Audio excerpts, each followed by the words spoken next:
para mim poder dar uma educação melhor para eles, entendeu? Com a graça de Deus não entrou água na minha loja, ela ficou no degrau aqui da frente. A vida é um caminhar. Logo, logo, depois da esquina, a gente está junto de novo. A gente fez mais de 4.000, 5.000 cestas básicas aí.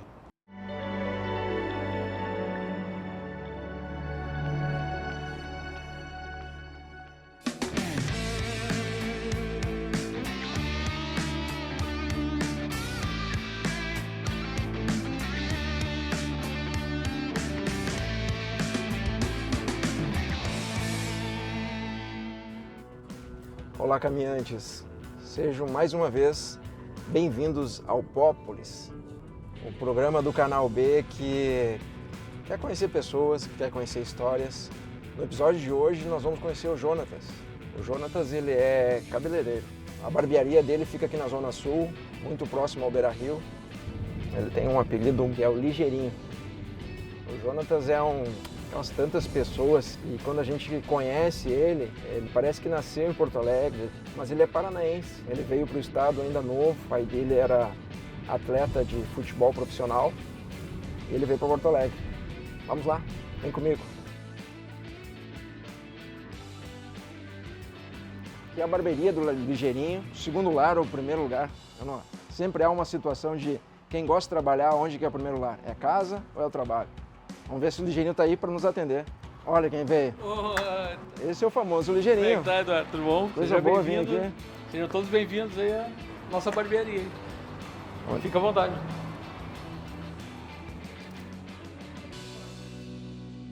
Olá, Ligeirinho. Obrigado por nos receber na tua segunda casa, um lugar que eu tenho certeza que você gosta muito. É uma alegria muito grande para mim poder conversar contigo hoje. Para mim é uma honra te receber aqui, Eduardo. Para mim é um privilégio, uma honra ter o prazer de te apresentar o meu estabelecimento aqui. Estou me sentindo emocionado, na verdade, com a tua presença aqui hoje. Fico muito feliz. Que legal. Alguém que a gente já se conhece há tanto tempo, mas é o primeiro dia que eu estou chegando na tua casa. Chegando na casa. Isso é muito bom quando a gente conhece amigos. Conheço um pouco da tua história, mas as pessoas de casa, vamos compartilhar com eles isso. Eu sei que você é um filho de um atleta de futebol. Isso. Perdeu a tua mãe muito cedo. Foi. E é um paranaense que chegou no Sul. E aí depois que você perdeu a mãe, como foi o início dessa caminhada desse menino? Minha vida foi... Eu sou filho de um ex-atleta de futebol, jogador do Grêmio. Ele jogou anos no Grêmio, foi para o Sport Recife. E depois ele foi jogar no Atlético Paranaense, foi quando eu nasci, em Curitiba, 1977. Ele ficou uma temporada lá e eu, muito pequeno, vim para Porto Alegre, porque a família toda é daqui. E nesse período, quando eu tinha 3 anos, eu perdi a minha mãe. Minha mãe faleceu e meu pai ficou meio abalado, assim, e começou a carreira dele, começou a jogar em times menores.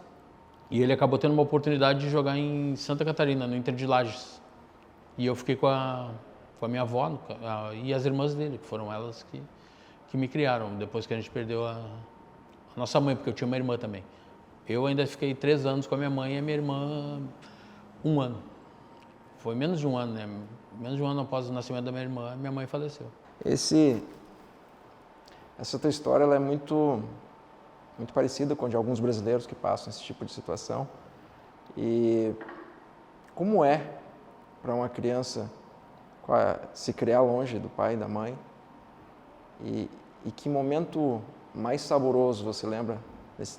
Porque foi uma infância difícil, provavelmente, mas tenho certeza que ela preparou o homem. E o que você guarda de melhor sabor dessa criação com a tua avó e com a tua tia? Tudo de bom que eu sou hoje veio delas. Tudo que tem de bom na minha vida foi graças à minha tia, minhas tias, na verdade, e a minha avó, pela criação que elas me deram. Mesmo sem ter condições, a criação que elas me deram foi... Elas sempre me educaram para ser uma pessoa boa, entendeu? Oportunidades para o cara ir para ter uma vida desregrada, isso aí é o que mais aparece na vida da gente. Mas graças a elas, não precisei passar por isso. Eu sou grato à minha avó e à minha mãe, à minha tia que me criou, na verdade. Eu sou muito grato a elas. por tudo que eu sou hoje. Qual é o maior ensinamento da tua tia para você? Bah, que foi tanta coisa, Eduardo. Ela sempre me ensinou a ser ela me ensinou a ser respeitador, ser um cara bom, ter objetivos na vida, entendeu? Ela sempre me ensinou isso. Que é muita coisa que ela me passou. Sempre, graças a Deus, sempre pro lado bom, sabe? Eu fui cobrado se fazer alguma coisa errada, sempre era cobrado se fizesse alguma coisa errada.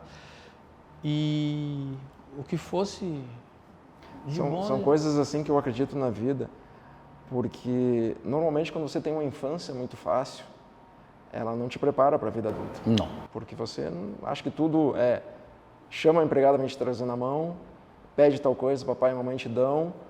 E aí quando você tem uma infância menos possibilidades financeiras, eu acho que ela te abre um leque de se tornar um adulto mais forte, de uma maneira que a vida se cruza. Então o que parece fácil fica difícil, o que fica difícil parece fácil. É a minha história, é a minha vida.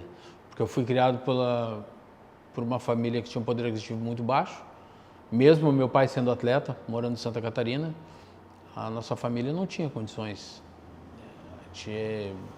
Na verdade, onde nós morávamos, era uma casa alugada, no bairro Medianeira, que a minha avó e minha tia sustentavam a casa. Tinham várias pessoas. Com 16 anos, eu achei que estava na hora de eu ir embora. 16 anos você sai de casa? Anos. Eu achei que estava na hora, porque não tinha cabimento eu estar ali e estar... Quando o Jonathan sai de casa, o que você estava procurando? De verdade, o que o teu coração dizia? Vai, por que tem que ir? E o que nós temos que encontrar? Eu fui atrás do trabalho. Na verdade, foi atrás do trabalho mesmo. Porque a região que eu morava ali, ela na época, hoje até não é tanto, ela é próxima ao Estádio Olímpico ali, o bairro Medianeira. Na época ela era uma região meio complicada, assim. E as amizades que eu tinha, eu poderia ter tudo para ir para o caminho errado. Então eu escolhi trabalhar. Foi quando eu conheci a mãe do meu filho. Do primeiro filho? Primeiro filho, que eu tinha 16 anos.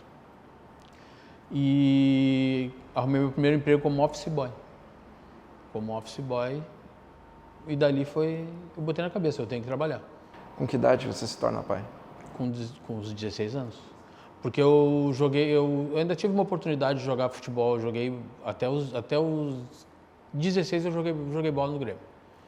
Como é que é um menino saindo de casa com 16 anos, tendo uma mulher e tendo um filho?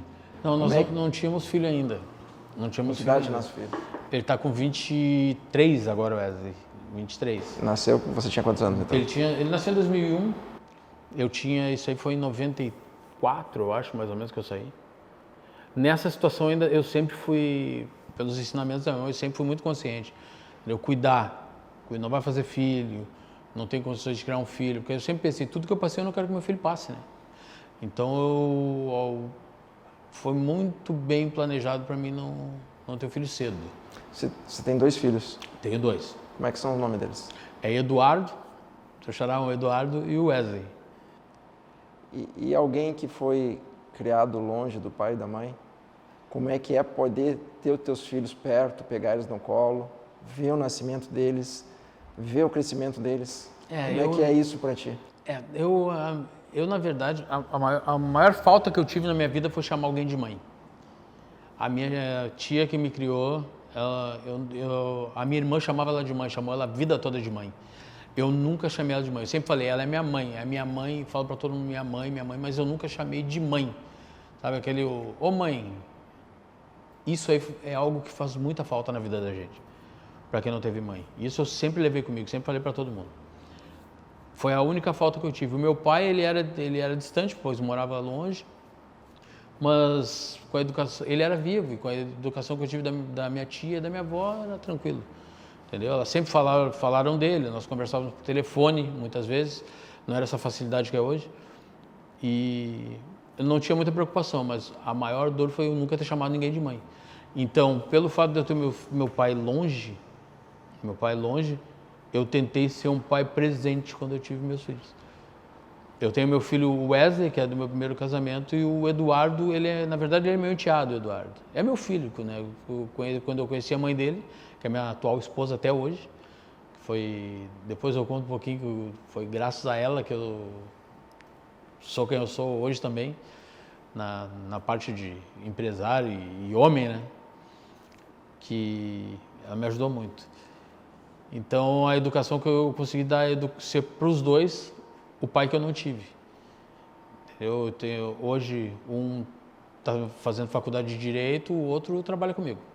O outro está seguindo a mesma profissão que eu, já faz 10 anos que trabalho na mesma profissão aí. Mora sozinho no apartamentinho dele e vive bem. Como é que era o nome da tua tia? Era Ieda. Ieda. Você me falou antes que ela faleceu fazem 2 anos. 3 anos. 3 anos. E você nunca, até o dia do falecimento dela, nunca chamou ela de mãe? Nunca chamei. E a maior dificuldade, eu perdi ela no dia do meu aniversário. E de algum lugar, eu tenho certeza, não sei qual é a tua crença, eu tenho certeza que em algum lugar ela está e tá te vendo e está acompanhando. Isso eu tenho certeza, absoluta. Então, chama ela de mãe e manda uma mensagem para ela. O que você nunca conseguiu dizer, que você sempre teve vontade. Mãe, obrigado por tudo e eu te amo eternamente. É só o que eu tenho para falar para ela, eu amo ela eternamente, ela foi a minha mãe. Eu não tenho mais nada para falar para ela. Que maravilha. Ela sabia que eu amava ela demais, porque eu demonstrava que amava ela demais. Eu queria fazer tudo com ela, tudo. Isso eu tenho certeza. Viagens que eu fazia, nós levava ela. Eu gostava de pegar ela para levar para almoçar, para jantar, para tudo. Infelizmente ela faleceu, ela perdeu a visão da diabetes e mesmo assim sempre com a gente. Fazia tudo por ela, sempre fiz tudo por ela. A vida é um caminhar. Logo, logo depois da esquina a gente está junto de novo. É assim. Quando a gente ama alguém... Eu tenho certeza que ela tá sempre comigo e tudo de bom que acontece na minha vida eu sei que tem uma proteção. Um empurrãozinho dela. É interessante isso, porque o que você está me contando da vida, ao mesmo tempo que teve as dificuldades, parece que sempre tem alguém que está pronto, preparado para a tua jornada, para te ajudar naquela tua jornada, né? Parece uma história de sorte, não uma história de dificuldade. Você mesmo falou, tem muita sorte. Eu tive sorte de ter a família que eu tive. A minha mãe, me criou, é a minha avó. Eu tenho o filho dessa minha tia, que é o meu irmão. É meu irmão. Qualquer pessoa perguntar para ele se ele tem um irmão, tem o Jonas. Entendeu? Meu irmão, tem a minha irmã. Então, assim, graças a... Eu tenho que agradecer, mesmo na dificuldade, a família que eu tive foi muito boa. Sabe? Mesmo tendo dificuldade financeira, essas coisas, a família que eu tive... Tinha amor. É o principal, né? Para mim é o principal. Uma família rica sem dinheiro é muito mais pobre que a tua. É verdade. Essa é a grande realidade. Hoje em dia, eu tenho a minha própria família. São meus filhos e minha esposa, que para mim é que eu não vivo sem. O Jonas, qual é o primeiro emprego teu? Meu primeiro emprego foi office boy, num escritório de contabilidade. Saiu de lá, vou arrumar um emprego e... Na verdade, eu fui indicado por um amigo, sabe? Um amigo que trabalhava novo, o guri tinha 16 anos também. Ele falou para mim que um escritório de contabilidade precisava de um office boy. Isso foi em 1995, se não me engano. 94, por aí. Aí eu fui trabalhar de office boy nesse escritório. E um ano depois eu estava nos recursos humanos do escritório de contabilidade. Porque eu sempre achei que a gente tem que buscar algo a mais, entendeu? E eu não me via como office boy. Então eu estudei bastante, consegui chegar nos recursos humanos da empresa. Fiquei lá 2 anos. O que na vida é o algo a mais? Não, o algo a mais, eu acho que as pessoas que são estagnadas, assim, de ficar preso num local, a gente não é uma planta. Tu tem que buscar...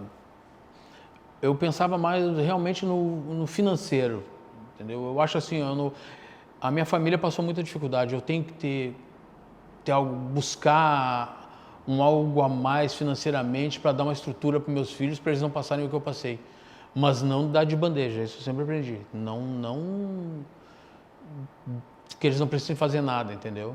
Para mim poder dar uma educação melhor para eles, entendeu? Para mim poder dar uma estrutura melhor para eles, até para eles não se corromperem aí com o mundo de hoje em dia, né? Que é fácil. O que você pensa do mundo de hoje em dia? Nosso mundo hoje em dia para mim, ele tá virado de cabeça para baixo, né? Como a Bíblia fala, né? O amor ia se esfriar e para mim está acontecendo. Se você pudesse mudar uma coisa no mundo, só uma, o que você mudaria? Eu acho que a maldade das pessoas, a maldade no geral, porque é a maldade que estraga tudo. Se uma pessoa, se um assaltante não for maldoso, ele não vai sair para assaltar, entendeu? Se são tantas coisas, porque quem faz a maldade no mundo, todo problema do mundo é a maldade do ser humano, nada mais que isso. A única coisa que tinha que sumir era a maldade. Entendeu? As pessoas sabem o que é ruim e o que é bom. Não fazem ruindade. Você acredita ainda no ser humano? É difícil, né? Por quê? Hoje em dia, o coração do ser humano ele não é mais por amor. O coração do ser humano é pelo bem. A pessoa hoje ela quer saber do bem, da propriedade, pensa em si próprio. E a partir do momento que tu esquece as outras pessoas... Nesse mundo caótico que a gente vive, nós aqui somos índios, mistura de índio, de negro, um pouquinho de europeu, mas mais é índio e negro. A gente quer... As pessoas às vezes que acham que a gente quer ser só português, sou italiano. Meu querido, não, a gente é brasileiro. A gente é brasileiro. E a gente tem que ter orgulho de ser brasileiro. Você é do caramba, do caramba. O que é a maior qualidade do brasileiro para você? Eu vou falar uma coisa que eu não gosto do brasileiro. É aquela expressão que o pessoal usa, o jeitinho brasileiro. Isso eu não gosto. Entendeu? A gente tem aquele costume de achar que o brasileiro sempre tem uma maneira de mudar as coisas. Eu não gosto disso.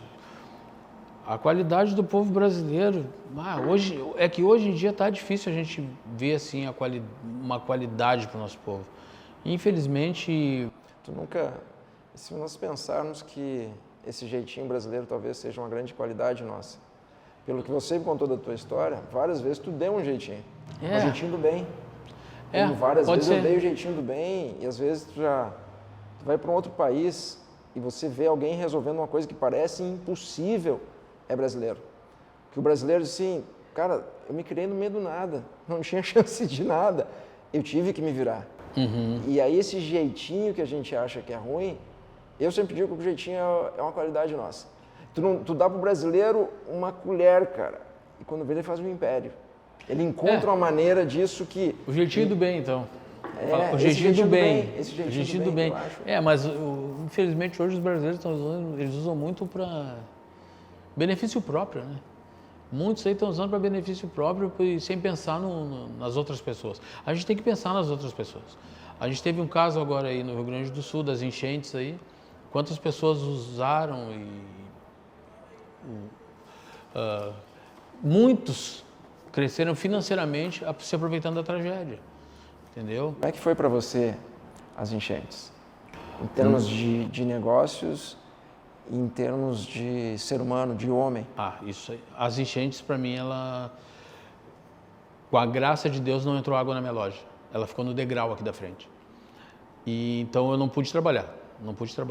E a partir do momento que eu não pude trabalhar, eu usei a minha loja como um espaço para depósito. Eu comecei a fazer compras de alimentos para fazer cesta básica, água. Tive o apoio de muita gente que me ajudou. Eu transformei aqui no depósito e fui distribuir alimento para as pessoas. Porque foi uma engrenagem, na verdade. Tinha o pessoal que salvava as vidas, trazia as vidas para cá, tinha o pessoal que alojava as vidas, mas essas vidas têm que se alimentar. A minha parte foi ajudar no alimento. Então eu fiz muita cesta básica, eu ganhei muita doação, consegui muita doação, água.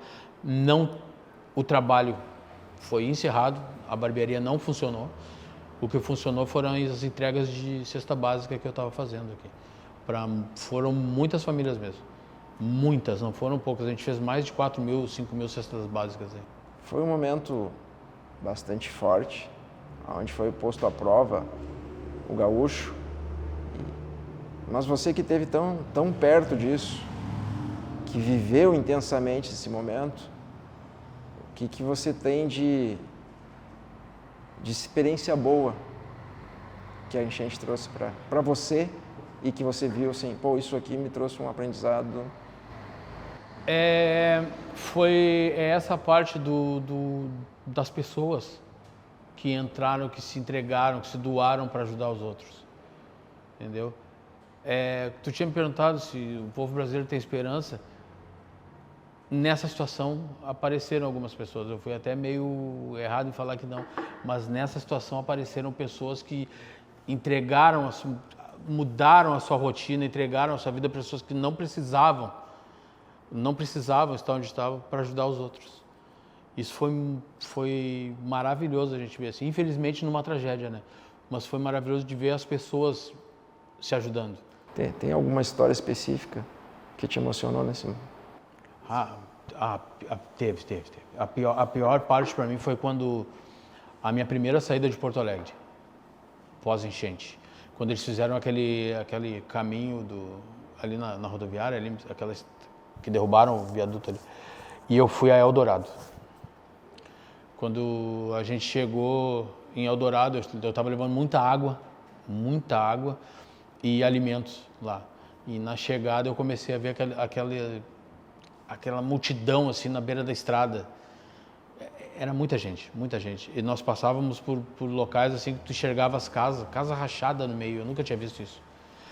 E as histórias do pessoal lá, de gente que faleceu, tudo. E quando eu fui fazer as entregas, a parte que me doeu foi quando numa tenda, eu abri uma tenda e tinha uma criança. Tinha uma criança lá e a criança se escondeu de mim. Até hoje me dói isso aí, me lembrar disso aí me dói. A criança se escondeu de mim, eu tenho vídeo dela, tudo. E a mãe dela falou que ela gostava muito de miojo e de bolachinha. E justamente nas cestas básicas, porque eu comprava caixas de tudo, eu tinha. E aí eu dei, eu nem entreguei mais esse bolacha e miojo, eu não entreguei para ninguém, dei tudo para ele. Perguntei se vocês têm como fazer, a gente consegue fazer aqui num fogãozinho. Ali foi a parte que mais me doeu, quando eu vi aquela criança. Ali foi quando eu vi que realmente foi tragédia mesmo. Foi tragédia mesmo o que aconteceu no Rio Grande do Sul.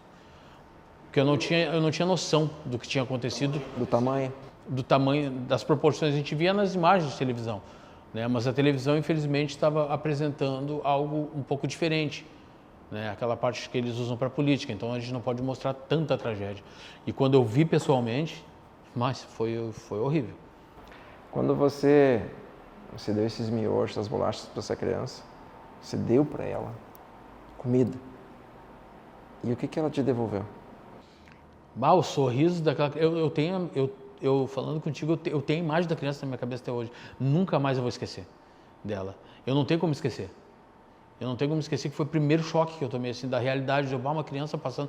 Porque quando tu tá passando na estrada, tu tá vendo aquele...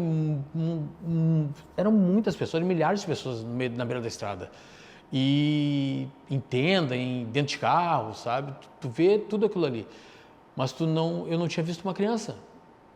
E criança, é chocante ter uma criança naquela situação. Aí depois que eu vi aquela, que eu comecei a ver outras. Comecei a ver outras crianças lá. E aí eu ia diariamente para Eldorado. Diariamente. Eu chegava, pegava, vinha, abastecia meu carro, Eldorado.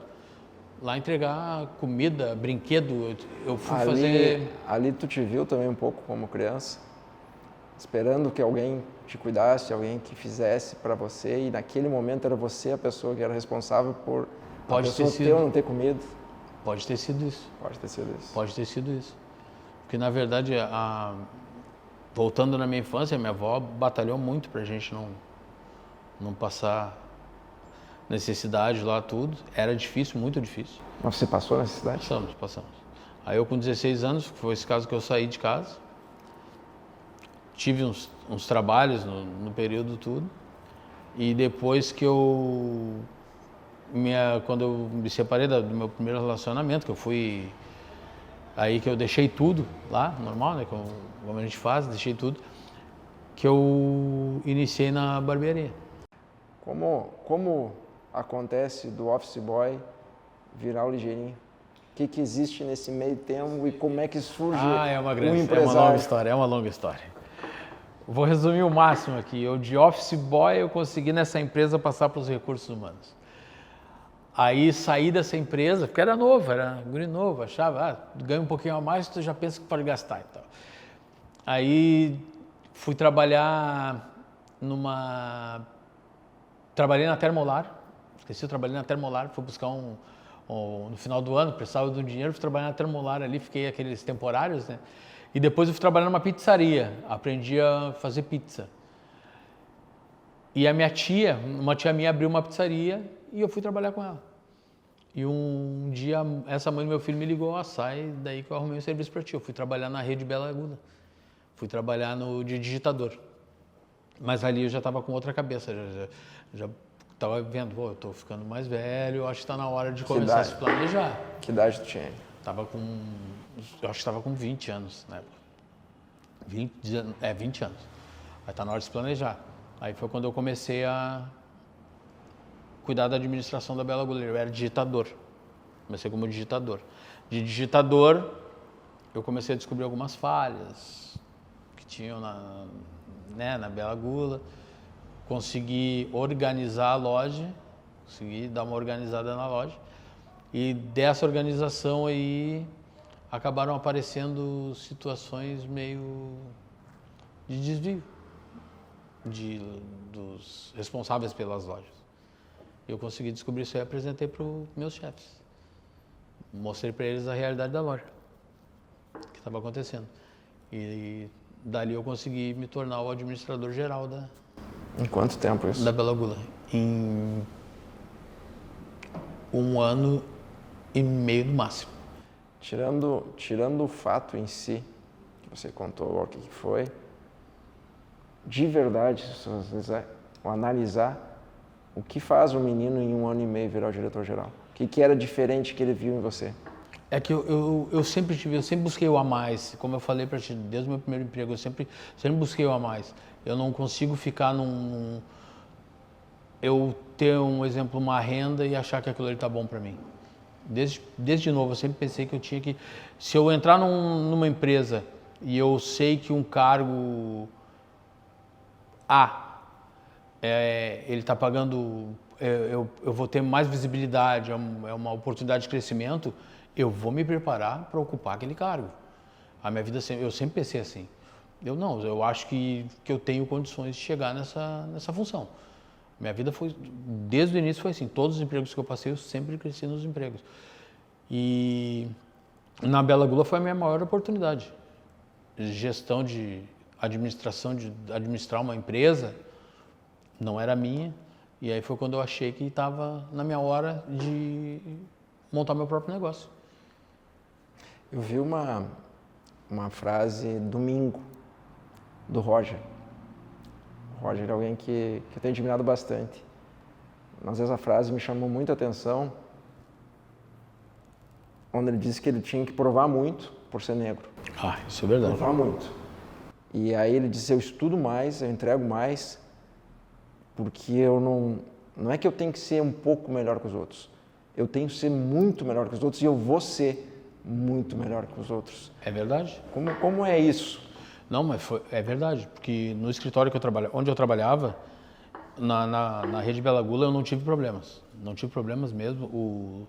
Os 2 chefes que eu tinha lá, eles viam como o colaborador. Eles não viam...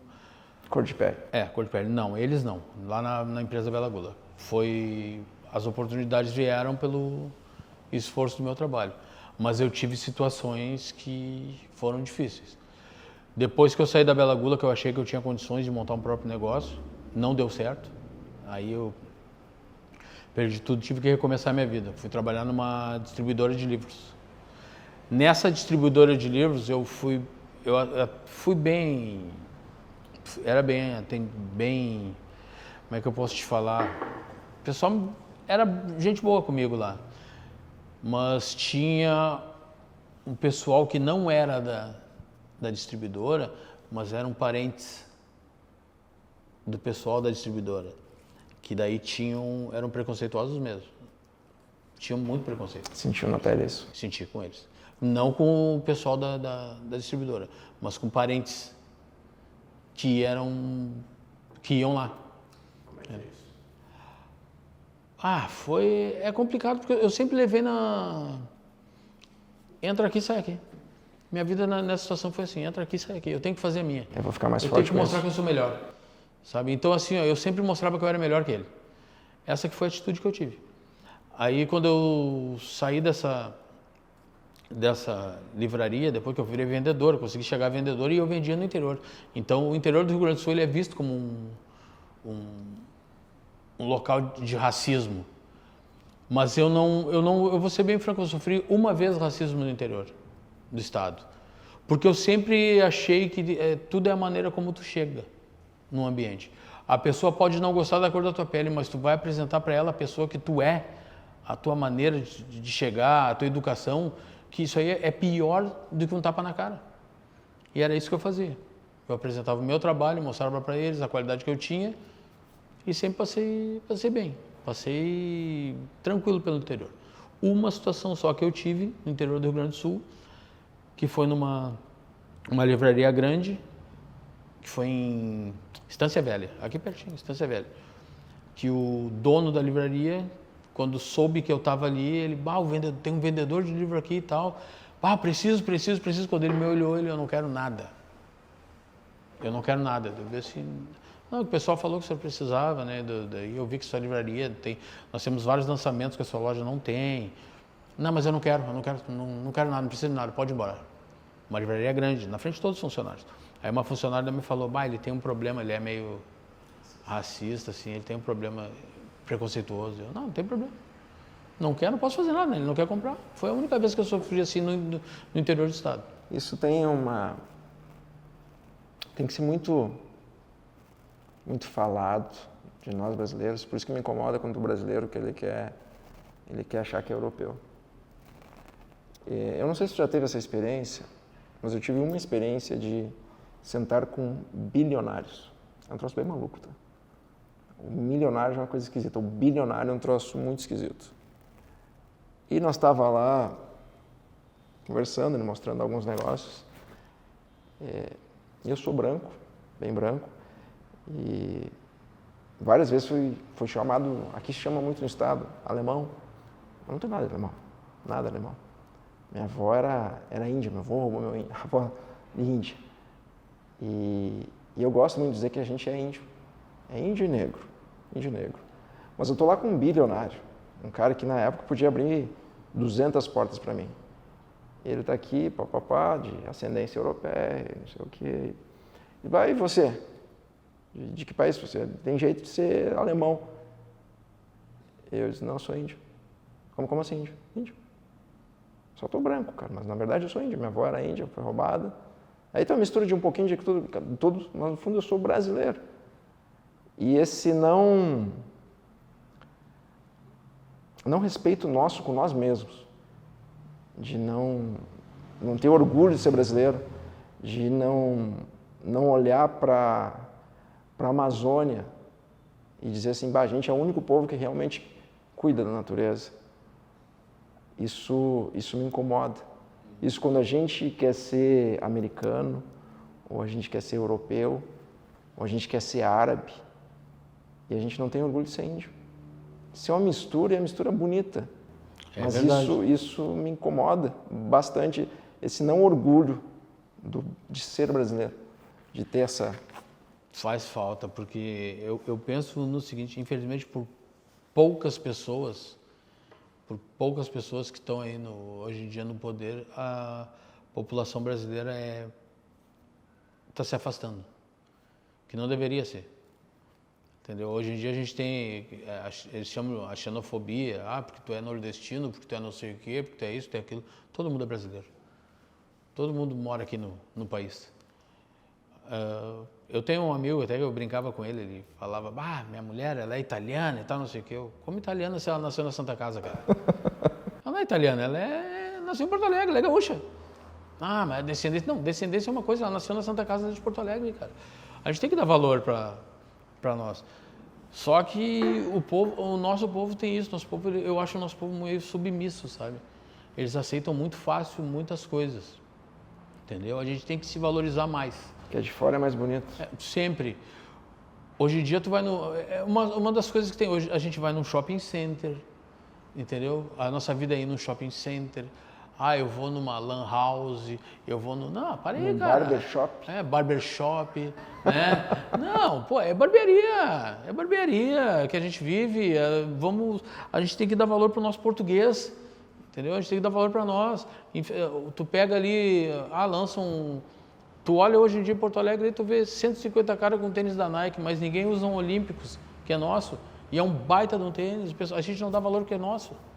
Infelizmente, esse é o problema do brasileiro. A nossa cultura é avaliar sempre melhor o que é dos outros. A nossa grama sempre é...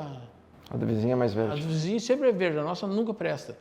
Entendeu? A gente cresce, a gente já tem uma ideologia no mundo que é o seguinte, eu brinco com o pessoal, no Natal a gente tem um Papai Noel que é um velhinho que anda com uma roupa quente, com tudo... Se na real ele vem pra cá com aquela roupa, ele morre, entendeu?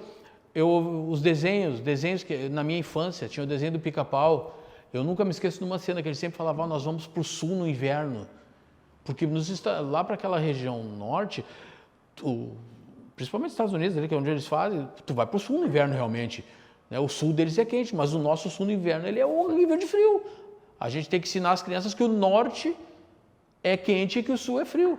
Mas quando tu vê a palavra norte, primeira coisa que tu liga, é frio. Não, o nosso hemisfério, o norte é quente.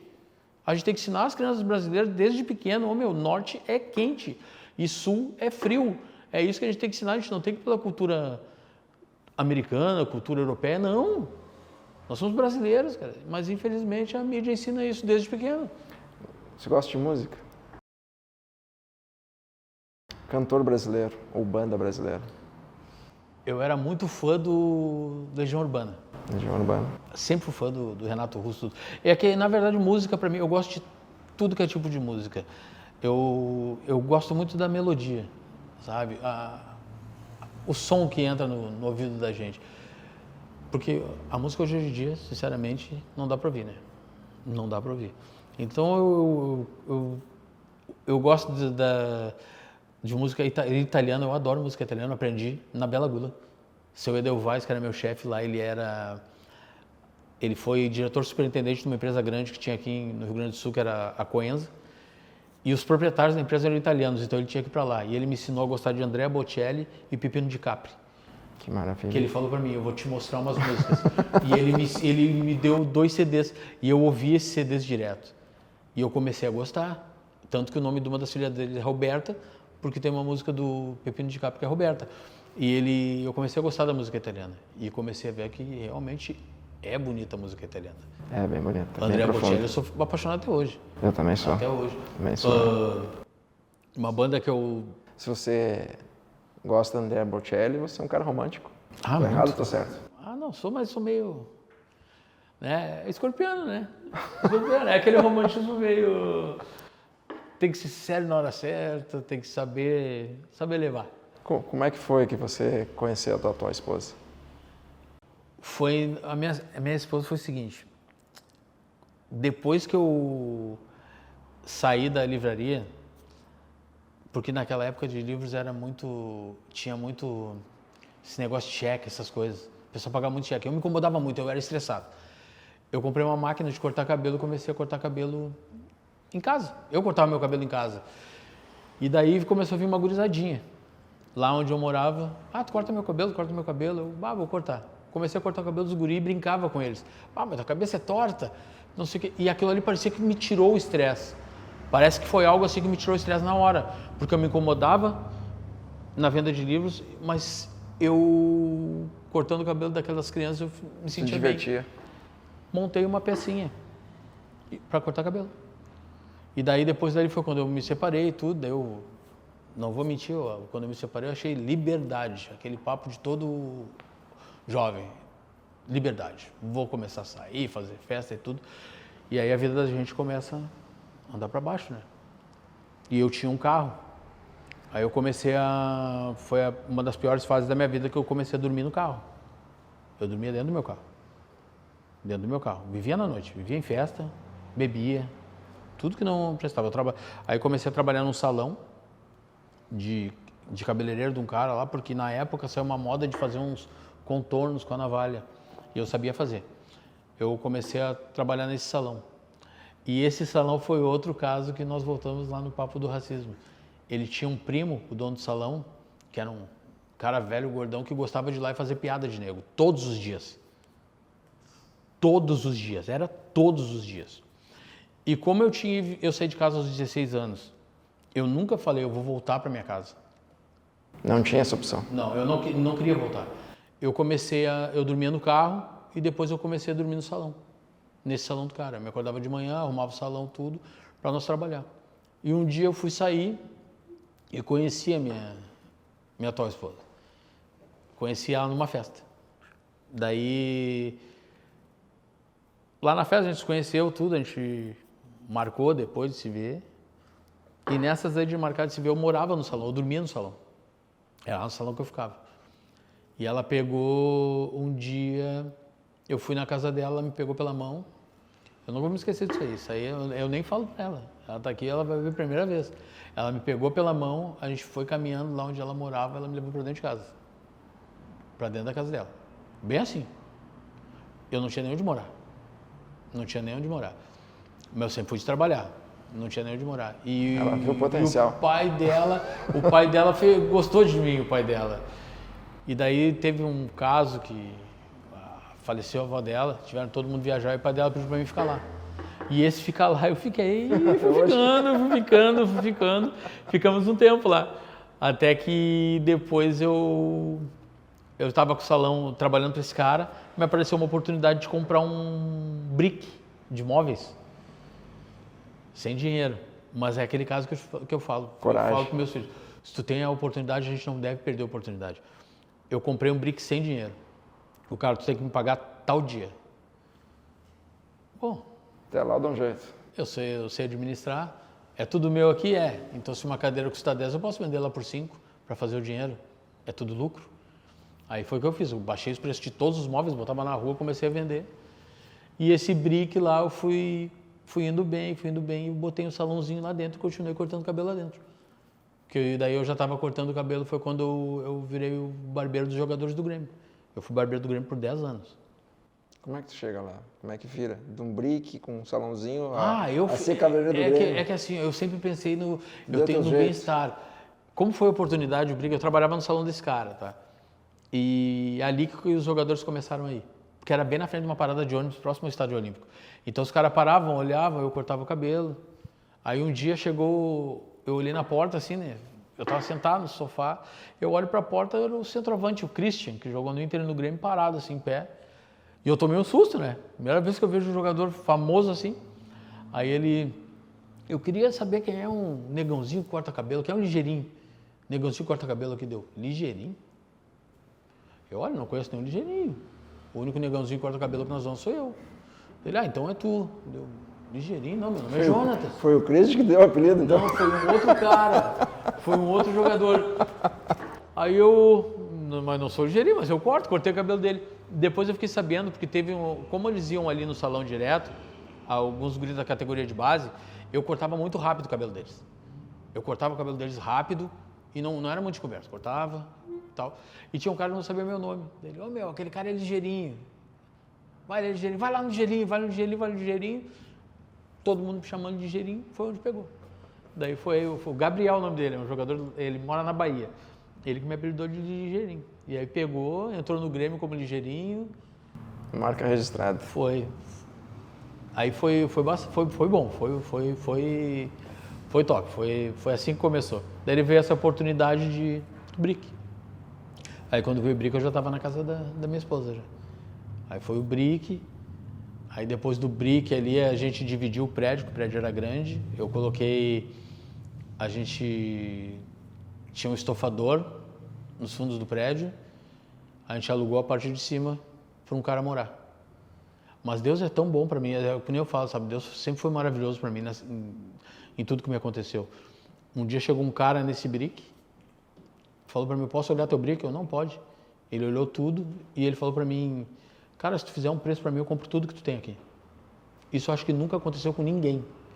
Eu compro tudo que tu tem aqui dentro, porque eu vou abrir um brick em mostardas. Daí eu falei para ele, não, sério? Ele, sério. Daí eu liguei pro cara que eu pagava, né, que eu tinha comprado o brick. Ô, meu, eu tô vendendo todo o brick. Ele, como assim? Tem um cara que quer comprar tudo. Vem aqui, fecha com ele, eu não te devo mais nada. Resumo, ele vendeu tudo. O cara levou tudo, até madeira que tinha, porta de roupeiro velha. O cara levou tudo que tinha do brick pra lá. Aí a gente montou uma lan house. Daí a gente dividiu o prédio. Era uma lan house na frente, salão atrás, estofador numa parte de cima e um cara morando. Pra dividir o prédio de desenho. Você não gosta do jeitinho brasileiro, né? Ah, é tudo... São oportunidades, né? Sem fazer maldade pra ninguém. Foi tudo oportunidades que vieram. E assim foi assim. Isso que é admirável, essa coragem, essa ousadia do brasileiro. Foi meu primeiro negócio. O negócio certinho foi meu primeiro. Sempre correto, sempre com uma boa vontade, com bom espírito. Mas tu deu 1 milhão de jeitinhos na tua vida, né? Mas vai pra cá, vai pra lá, eu vou resolver, vem pra cá, vou comprar sem ter dinheiro pra pagar, mas que eu vou trabalhar. Trabalhei muito. É foi o primeiro isso. negócio que deu certo. Isso meu primeiro bonito. negócio que deu certo. Aí você já tá casado. Já tava com ela. É o famoso aquele, essa mulher tá me dando sorte. É por isso que eu digo, como eu falei lá no início, graças a ela, sabe? Porque assim, porque depois que eu conhecia, quando eu conheci a minha atual esposa, a Marilise, que tá ali, quando eu conheci ela, eu conheci ela numa festa, foi a primeira vez que ela tinha ido na festa, porque ela era outra, ficava só dentro de casa, primeira festa que ela foi, ela viu um cara que estava com os amigos, uma mesa escura de garrafa de cerveja. Então assim, imagina o susto que ela tomou, né? E eu bebia mesmo, eu e os guris bebendo, daí a gente foi ali e tudo, e ela aceitou isso aí. Então foi algo que é tipo a coisa de Deus, né? Não, vou botar essa mulher na tua vida para mudar. Quem é Deus para você? Tudo. Como é que é a tua relação com Ele? Tudo. Eu não peço nada, eu só agradeço. Quando eu conheci vocês, eu agradeci também. Agradeci muito, para mim foi fenomenal. Eu gosto de pessoas boas, assim, sabe? Eu adoro pessoas boas. Então, Deus para mim é tudo. Do lado da minha cama eu tenho uma Bíblia. Eu tenho uma Bíblia do lado da minha cama. Eu trabalhei em distribuidora de livros, que era livro espírita, livro muçulmano, tudo que é tipo de livro. E eu li muito livro lá. Mas o livro que me acompanha é a Bíblia. Então, assim, eu acho que não adianta tu ter uma Bíblia do lado da cama e não viver ela. Entendeu? A gente tem que ser bom. Qual que é a história da Bíblia que vem nesse momento na tua cabeça? Agora, amar o próximo. É isso que a minha vida é essa. Porque depois que eu entrei na barbearia, eu comecei a ler a Bíblia. Um tempo depois, né, que eu comecei a ler a Bíblia. E quando eu aprendi a profissão, eu comecei a fazer trabalho social na minha profissão. Eu não sei se você ouviu falar em AR. AR são abrigos regionais que a gente tem em Porto Alegre. Existem vários locais aí em Porto Alegre que pouca gente sabe, que são abrigos regionais. Que são abrigos de menores infratores, menores abandonados, menores com deficiência, entendeu? São vários abrigos desses. E os abrigos que eu dava palestra eram os abrigos de menores infratores. Mas eu fazia atendimento 2 vezes por semana nesses abrigos. Você acredita então que tudo que se planta vai se colher? Tudo. Eu acho que toda dificuldade que a gente passa é porque algo muito bom está vindo. Entendeu? Sempre quando a gente passa uma dificuldade, assim, a gente pensa, mas o que está acontecendo? Parece que tá regredindo a minha vida, alguma coisa boa vai acontecer. Eu acredito nisso. Na esquina tá ali, a coisa boa vai acontecer, a pessoa às vezes eu não acredito nisso. Também acredito. É que tu não pode te deixar, entendeu? Coisa ruim está acontecendo e vai acontecer. Porque eu tive uma dificuldade muito grande, que nem eu falo, eu dormi dentro de um carro. Eu dormi num carro. Chegava, era tipo de um bequinho assim, tu chegava lá, tinha um Passat na época, velho, tu passava ali, estava eu dormindo dentro do carro ali. O que é fracasso e o que é sucesso para você? Pá, eu acho que fracasso é tu desistir. Para mim, a desistência é o fracasso. Não é tu tropeçar. Se tu tem a tua família, aí tá tendo um problema na família, tu desistir da tua família. Tu tem um negócio, aí teu negócio não tá do jeito que tu quer, tu desistir do teu negócio. Esse para mim que é o verdadeiro fracasso. E o sucesso para mim eu acho que eu conquistei, que foi a educação dos meus filhos. Hoje, no mundo que a gente vive hoje, que é um mundo só de tragédia, tu vendo? Notícia em televisão é só tragédia. Tragédia. Parece que é o que dá ibope para eles, né? Eu me lembro que tinha aquele apresentador, o Gugu Liberato, ele adorava fazer aqueles dramas quando morria alguém. Parece para eles, a vida é isso. Eu consegui educar 2 filhos sem ter um poder aquisitivo tão bom, que não entraram para o mundo de drogas, não perdi eles para coisas erradas. Então, para mim, esse foi o meu sucesso. Esse foi o meu maior sucesso. Fui dono de 7 lojas que não... Perdi as 7 lojas. Aprendizado. Foi um aprendizado. Custou caro, mas foi um aprendizado. Foi um aprendizado. Foi um aprendizado, mas uma faculdade, não foi cara. dificuldade. Não foi dificuldade, sabe? Tipo Uma assim, faculdade, cara. Horrível. Foi uma situação meio... Mas eu não desisti. Eu acho que o empresário, para dizer que está pronto, ele tem que ter quebrado uma vez. Você acredita não nisso? só uma, né? Não só uma. Eu tinha coragem de reiniciar.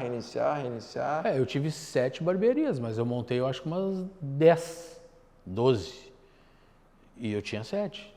Entendeu? Então, assim, faz parte do negócio. Tu tem que dar um tropeço e te preparar. Eu conto para todo mundo, eu morei na barbearia, quando eu comecei, o meu primeiro negócio que deu certo foi essa barbearia, que era um brick, porque depois a Lan House saiu, ficou a barbearia, o estofador e o morador saiu, ficou a barbearia e o estofador, e depois o estofador saiu, ficou só a barbearia, e eu fui morar em cima. Então, quer dizer, eu pagava o prédio, então eu já morava no apartamento. Ali que foi meu início, ali foi o início do empreendedor que deu certo, da barbearia. Aí eu montei a minha segunda loja, porque eu tinha muitos clientes no bairro, então eu posso botar uma loja nesse bairro. Botei uma loja no bairro. Vem muito cliente de tal região, vou botar nessa região. E assim eu fui indo. O que é ser um empreendedor brasileiro? É ser um lutador. Ser um empreendedor brasileiro é ser lutador. Tem que ter perseverança e não pode desistir. Não pode desistir. Nem nas dificuldades, como a gente teve aí, que o meu caso foi a pandemia. Eu sou um cara que morou dentro de um carro, de novo eu falo, eu morei dentro de um carro. Mas eu tinha o sonho de morar num lugar, desde criança. Eu passava por esse lugar e eu falava, um dia eu vou morar aí. Quando teve a crise da pandemia, que a gente perdeu tudo, que eu vou ser bem franco, eu perdi tudo, eu morava onde eu sonhei morar. Eu morava no local que eu sempre sonhei. Então, quer dizer, eu conquistei, eu cheguei onde eu queria, que era ali ser vizinho do Ronaldinho Gaúcho, na verdade. Era o meu sonho, eu falava, eu vou morar aqui, eu vou morar aqui, eu vou morar aqui. Antes da pandemia eu morava onde eu sonhava. Foi por isso que eu digo, a gente sempre tem que buscar o a mais. E essa é a situação do empresário. Fé. Acreditar, a gente tem que acreditar. Bota Deus na frente e toca o barco. Você está com 47 anos? 47. Qual que é uma qualidade tua que ninguém sabe? Até hoje ninguém sabe. Isso aqui é uma qualidade minha, um superpoder teu que ninguém descobriu ainda. Só tu sabe. Eu acho assim que é a visão de negócio. Eu tenho, às vezes eu crio algumas oportunidades. Eu tenho, vou te dar 2 exemplos, sabe, de 2 amigos. Eu crio oportunidade aparecem algumas oportunidades ali que eu tô vendo que vai dar certo. Eu vejo assim, esse negócio vai dar certo. visão além do alcance do Superman. Eu vou te dar um exemplo. Eu tenho um amigo que hoje ele é dono de uma construtora, tá? E eu sempre falei para ele, cara, se eu tivesse condições, eu investiria nisso. Porque o momento é esse. Todos os negócios, esses negócios pequenos que eu tive aí, foi tudo eu olhava, planejava um pouquinho antes, sempre planejei um pouquinho antes, e dessa maneira vai dar certo. E eu conseguia. Então, assim, esses casos, assim, eu tenho esse meu amigo dono de construtora, eu falei para ele que eu tinha uma visão do local, assim, que eu falava, cara, isso aqui é uma mina de ouro, aqui que é o negócio. Ele investiu lá e hoje está... Pensa agora para nós encerrar a entrevista. Tenta te imaginar de volta com 15 anos. Os teus medos, as tuas angústias, todos os receios que você tinha. E manda agora uma mensagem para quem tem exatamente a mesma vida que você, que também nasceu numa dificuldade, que também passa por racismo, que também passa por toda essa situação ruim de ser brasileiro. Qual a mensagem de vida que tu quer deixar para esse menino? Para um jovem de 15 anos hoje, mandar para um Jonatas que tinha 15 anos, que foi criado sem mãe e sem pai, que batalhou para conquistar, infelizmente por uma pandemia, estou tendo que reiniciar, mas o conselho que eu tenho que dar é o seguinte, primeira coisa que estuda, planeja e ouve o que te faz bem, entendeu? Coisas que faz mal, pessoas falando mal de ti, como esse caso do racismo, vai ter um monte. Entra num ouvido e sai no outro, entendeu? Usa os ouvidos como porta de entrada e saída quando for coisa ruim. E quando for coisa boa, 2 portas de entrada às orelhas, entendeu? Então, assim, ó, assimila o que é bom e pensa no que é bom. Busca o que é bom. A gente sabe, todo ser humano sabe o que é certo e o que é errado. E a gente tem 2 opções, a gente vive numa via de mão dupla. Ou tu vai para o lado errado ou tu vai para o lado certo. Então tenta escolher sempre o lado certo. Entendeu? Que lá na frente vem a colheita. A gente planta agora para colher depois. É mais fácil, é melhor tu plantar, esperar, germinar, crescer e tu colher o fruto que tu plantou do que tu pegar o fruto pronto. Eu tenho um ditado que eu inaugurei agora, fechei uma parceria com uma nova barbearia em Florianópolis, agora. E conversando com a sócia lá, falei para ela, a gente sobe de 2 maneiras, ou tu sobe de elevador, ou tu sobe de escada. O elevador, se cortarem o cabo, tu despenca. Quando cortarem o cabo, tu despenca. A escada, se te chutarem para trás, tu te apoia e desce um degrau só. Então é mais fácil tu subir degrau por degrau e buscar o que tu almeja do que tu ser puxado por um elevador. Então é o conselho que eu tenho que dar para a juventude de hoje, entendeu? Se foca no futuro, traça um objetivo na vida, Curtição é bom? Mas não vai levar a lugar nenhum. Conheço muitos caras, uma coisa que eu falo para minha esposa e meu filho, eu não quero ser aquele idoso que depende de alguém, entendeu? Então, se tu não buscar planejar o teu futuro agora, vai se tornar o idoso que vai depender dos outros. E aí, a partir do momento que tá dependendo dos outros, não sabe o que pode acontecer, né? Você não sabe o que pode acontecer. Para mim, essa que é a vida. Eu fui criado sem pai e sem mãe, situação financeira muito difícil, consegui chegar num patamar bom, não fiquei rico, nada, não falo isso para ninguém, nunca tive esse problema que a gente não foi só eu, muitas pessoas na pandemia perderam praticamente tudo. Eu até pensei em desistir, mas como eu falei, desistir é para fraco. Aí foi quando eu comprei aqui e falei, não, vamos recomeçar. E agora já estamos com a outra unidade de Florianópolis, temos outra unidade na Cavalhada, vamos recomeçar. O importante não é nunca cair, mas conseguir levantar quando cai. Conseguir levantar. Não tem problema cair. Cai e levanta. E a vida da gente é bom cair. É bom dar esses tropeços aí. Pô, a gente passou por... Eu sou um cara que posso contar uma história, porque eu passei por uma pandemia mundial, uma enchente de proporções nunca vistas no Rio Grande do Sul, e estou aqui. E tá Estou feliz. aqui. E Estou tá muito forte, tá feliz com a crescendo. família que eu tenho, a esposa que eu tenho, Sendo grato. os filhos que eu tenho. Não preciso de mais nada. Jonatas, obrigado pela entrevista, obrigado por... Eu que agradeço, Dória. Foi uma honra te receber aqui. Para mim foi... por nos contar, compartilhar com nós um pouco da tua vida, tua tão bonita vida. Me emocionei aqui contigo, vendo alguém, Muito obrigado. alguém forte, alguém que não desiste nunca. Não, Acho que gente. alguém que conseguimos concluir junto, que tem um jeitinho bom brasileiro. Que é o agora até eu vou mudar meus conceitos sobre o jeitinho brasileiro. Tu tem um jeitinho bom. Jeitinho brasileiro bom. É, o jeitinho da música do Ronaldo, de Não Desistir Nunca. Não, Ela sei disse não. na Copa 2002, essa música dele, que é do Raul. E caminhantes, o Pópolis se trata disso, de histórias verdadeiras com pessoas verdadeiras. Foi muito bom estar com vocês hoje, conhecer a história do Jonas, o Ligeirinho, que é alguém que a gente vê umas 2, 3 vezes por mês e está no coração nosso e que eu tinha certeza que tinha uma história muito bonita, não para compartilhar apenas comigo, mas com todos vocês. Até a próxima e muito obrigado. Obrigado.